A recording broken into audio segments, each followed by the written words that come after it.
Thank you for joining us after a, 5-hour hearing. 5 hours of testimony from Alaskans. 5 hours of putting on the record really what has changed since we have last had a discussion and a debate over ANWR. And I think what we saw today is that there is plenty that has changed. The technologies that allow us to reduce the footprint, to gain greater access to the resource below the surface without disturbing the surface, without disturbing the wildlife, the animals, without disturbing the people. I think it was important to get that. It was also important to know and understand the advances that we have made with scientific research in terms of understanding all that is going on up in not only the 1002 area, but in the North Slope in general. So I felt it was a good hearing. It was a necessary hearing. It is one that, in my view, is long past due. But I keep going back to the Lieutenant Governor's comments when he said, you know, we do now have that balance. We've got extraordinary resource. We know how we can access it responsibly. And now what we need is the permission to move forward. And that is what this Congress will hopefully do in the weeks ahead. So I'm going to turn to my colleague, Senator Sullivan, and then we'll go to Congressman and Governor. And of course, our wonderful guests from the North Slope, Richard and Matthew from Kaptove. Well, thank you, Senator Murkowski. Look, I think there's a lot of thanks in order for the chairman here, who did a great job with regard to running this hearing, which is a really important hearing. All the Alaskans coming together. I mean, this is literally so many people from our state coming together, regardless of party, regardless of ethnic background. It was our state in the Congress coming together for the betterment not only of our state and its future, but for our country. And I think when Senator Murkowski talked about, I think a key moment, there's a lot of key moments in the hearing, but one of them was when the ranking member, Senator Cantwell, who's been very strongly opposed to all of this, when she said, well, nothing's changed. Nothing's changed. That was her opening statement. And I think she's right in one respect. The stale 40-year-old talking points that she and others have been using, that hasn't changed.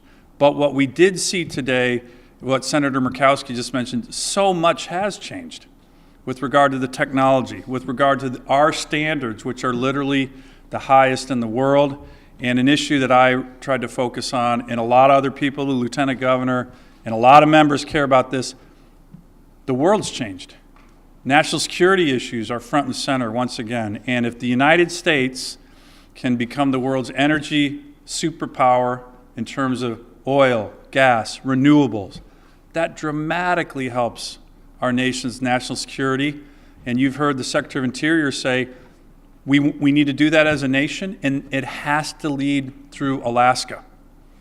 That has to lead through Alaska in terms of energy dominance, energy superpower, to help with jobs, to help with opportunity, but also to help with national security. And I think all of those issues came out. And again, I want to thank everybody for coming. I thought it was a very constructive, informative, and important hearing. Don?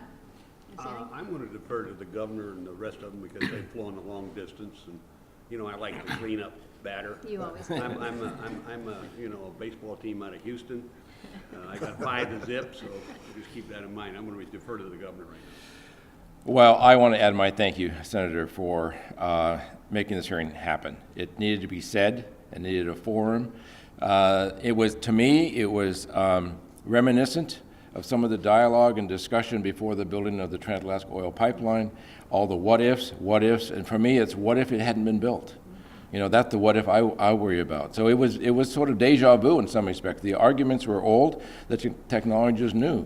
To have Aaron Schutt of DOI on here talking about the drilling techniques that are used and whatnot. I mean, you look how far Alaska has come, not just in technology, but the way we do business, and who's at the table and whose table we're at. You know, that's the story I love to tell is that, you know, when we do business, oil and gas business in Alaska, you know, we're at the Arctic Slope Regional Corporation's table. We're at Doyon's table, and they're leading the discussion. So that's, I mean, much has changed. So it was so appreciative of your putting it together. The testimony today was just phenomenal. I think some of the questions were predictable, and I think that they were handled well. So I really can't thank you enough for making this happen. For Senator Sullivan, your testimony was phenomenal. Congressman Young, you're always phenomenal in whatever you do. Thank you very much. Lieutenant Governor Malat, you were as I was not surprised by your wonderful testimony. Richard, you were out of the ballpark. It was just perfect. It was perfect. So thank you again for making this happen today. It was a great day for Alaska. Thank you. Byron? Okay. I would just like to emphasize, if I could, that the voice of the indigenous people, the Gwich'in, the Inuit, all of those who depend upon Alaska's resources for lifestyle, for food security, for a continuation of opportunity of their way of life for them and their children, must be of significant importance and will be going forward. They, as we all do, need opportunity, and they need a strong Alaskan economy to achieve their goals. And so that's the balance we are seeking and absolutely must maintain. As we move to a future of renewable energy, we need the economic wherewithal to allow us to get there and have the resources to do the kinds of things that allow us to make that transition in the most timely way possible, efficient way possible, that is driven by the marketplace, but also smart public policy. And I think that the makings of that were, again, firmly established here today. Thank you. Congressman? Thank you, Senator, both senators, my colleagues. The hearing was well done, and I will say that I believe I proved a point. I put a blue dot on my tip of my nose with a felt pin, and my staff had the brains to figure out I weighed 225 pounds, and that was 1/10 of 1% of the total land mass in 1002 area. And trying to explain it, and it's already disappeared. So it shows what can happen. So this is long overdue. Like I said, I passed that out of the House 13 times, and we want to do it again. It's good for the nation. I compliment both of my senators and especially the witnesses that testified in favor. I happen to be from the Gwich'in area. My wife is Gwich'in. And you go into that area and talk to the Gwich'in, about 55-60% will support my position. I've proved that time and time and again. So when we talk about this, I'm more interested in people that live in proximity to and actually support, because they know it can be compatible. It has been, it's better now than it's ever been before.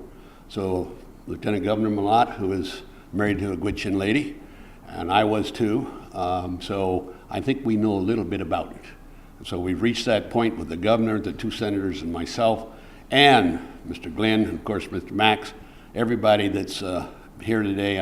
I compliment you for the distance and supporting, I think, the most important aspect of national security is this pipeline and the oil from that field, to make sure we're no longer dependent upon Russia or other countries that wield the power of the oil. So again, thank you both senators for your work and the witnesses for your work, Governor, and I thank you personally. Thank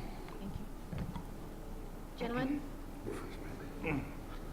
All right, I'd like to thank Senator Murkowski for holding this hearing today, all the folks who came and testified before this committee. And I would just like to reiterate what has been taught from my elder, Isaac Akuchuk, who happens to be the oldest living member in the North Slope region.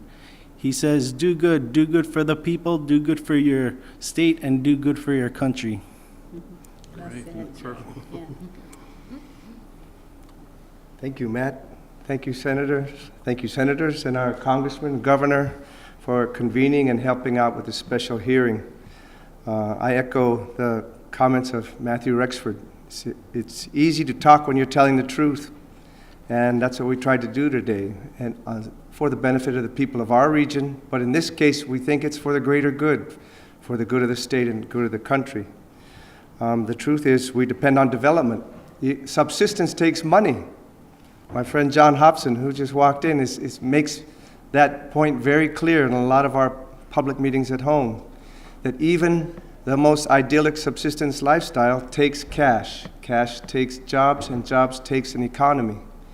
If you add upon that safe housing, education, health, fire protection, things that have changed our life for the better in so many ways, you come very fast to the conclusion that we depend on continued development for the well-being of our communities. There's just no other way around it. The world will change, our energy base will change, but until that day happens, we're not going to walk away from our responsibility to support our communities. So thank you.